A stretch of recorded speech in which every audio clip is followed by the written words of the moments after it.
What's going on, guys? Welcome to another edition of Gear Breaker Nation, where we give excellent assessment and reviews. And in this episode, we're going to be reviewing episode 2 of Ash vs. the Evil Dead, Bait.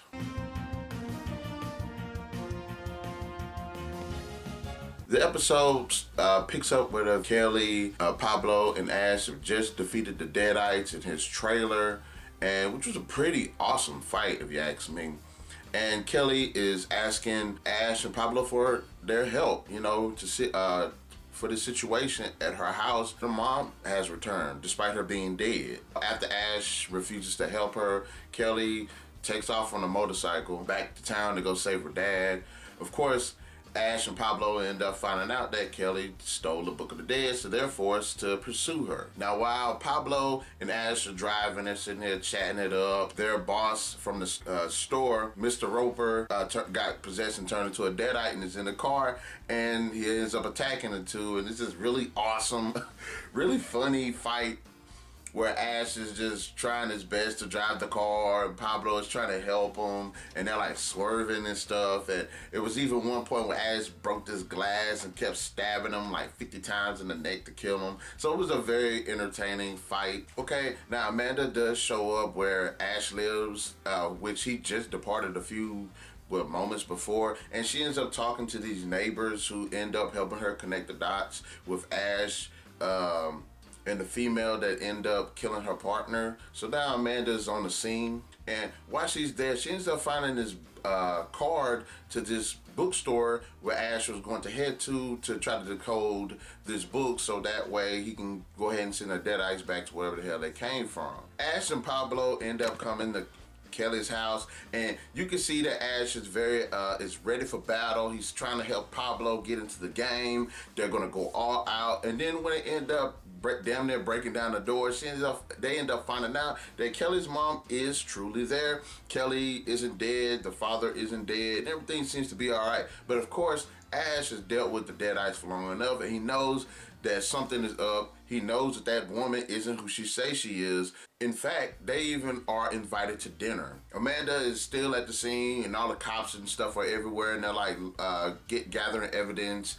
And Amanda ends up speaking to the sketch artist, and the head honcho tells her that she's not, into these investigations, but she just wants to see what Ash looks like. So she ends up talking to the sketch artist and getting a good look at him. And I have to say, the sketch was actually pretty accurate. So now Amanda got her man, she knows what he looks like, and she is on the trail. Pablo and Ash are sitting here trying to regroup to try to figure out a new tactical plan, because they can't go in guns blazing like they thought they were going to. So Pablo ends up confessing that he stole the book to convince Ash to go help Kelly. And again, you can see kind of how desperate Pablo is, but at the same time how much he actually cares for Kelly. The next scene, of course, is Ash and Pablo are having dinner with the Kelly's family, and the whole entire scene, you can tell Ash just knows that this woman is not who she says she is. He's grilling her. He's come up with these witty, smart-ass remarks. You kind of tell that there's like tension in the air. Pablo's trying to de-escalate the situation, and you can tell it's kind of affecting Kelly, and it's just really funny all the way around. And it just comes to the point where Ash just punches the shit out of her, and it looks like he knocked her ass dead with that punch. And I had to just give it to him. I was like, damn! And of course, everybody's jumping on Ash's case, but what ends up happening?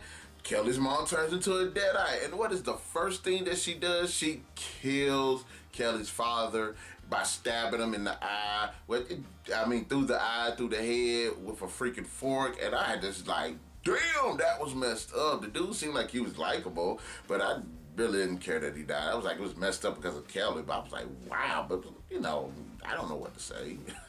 So we get this really badass fight where all three of them are trying their best to kill this Deadite, and Ash is even killed. In fact, there are several moments where all of the characters are nearly killed, but through teamwork do they sit there and able to fend this Deadite off of him. There is one sequence where she kind of runs away, and then Kelly has to confront it, and she's like trying to toy with Kelly's mind, like I'm really your mom. I am alive. Do not hurt me. Everything's gonna be all right. But then, of course, she ends up trying to kill Kelly, but they manage to actually kill the creature. Now, after this, you know, the three of them end up burying her parents, and then Kelly just opts to join the group. Because her mom was already dead and her father was just killed, she has nothing else to lose, so she decides to help Ash and Pablo on this quest to defeat the Deadites. And they go to their destination, Books from Beyond. Last scene, we see that Amanda is sitting outside of Books from Beyond waiting for Ash. It was a pretty entertaining episode.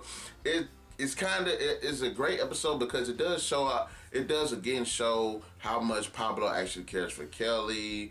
I like the fact that it shows how the Deadites can kind of mess with people's head, especially through the dead loved ones. And I love that aspect, and it kind of also was like an arc. This was Kelly's temptation, and I like that fact because it kind of shows her how much of a dick the Deadites really are. And it's like, wow, she lost her mom, now she lost her mom again. And I like how it played with her head. And I ain't gonna lie, the whole kitchen dinner scene was hilarious. I kind of liked the exchanges that was going on and the way Ash was looking. It was completely funny. I like the way he delivered his lines. It was just a crazy episode all over. So guys, in the comment section below, let me know what you thought about episode 2, Bait. Did you enjoy it? Was it gruesome enough? Was it funny enough? And I guess catch you guys in the next edition of Gear Breaker Nation. And remember, keep those gears turning.